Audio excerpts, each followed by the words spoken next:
na nga sa cut din shipper si megastar Sharon Cuneta. Handa nga rin daw magpagawa ng tarpaulin si Ate Shawi para lamang sa dalawa. Kaloka. Well, kahit naman daw ay walang kumpirmasyon sa real score sa dalawa, masaya raw si megastar sa kung anumang namamagitan sa cut din. Ayan na. Oo, bongga. Nung tinanong kasi kay Ate Shawi, sabi niya, sige, Wow. ite-text ko nga si Alden, sabi niya gano'n. Hindi pa raw niya alam, parang gano'n. Parang naniniwala ka na hindi niya alam na nililigawan.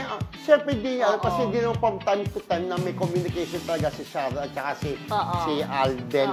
After na magsama sila doon sa A family of two. Kasi very close kay Ate Shawi yung dalawa dahil nga si Catherine ay naging anak niya na rin dun sa Three Words to Forever. Ito ba with Richard Gomez. Samantalang ito si Alden ay naging anak naman din niya dun sa Metro Manila Film Festival. Entry nila na A Family of Two. Kaya masayang-masaya siya. Masaya daw siya kung totoo man na meron ng ligawan na nagaganap.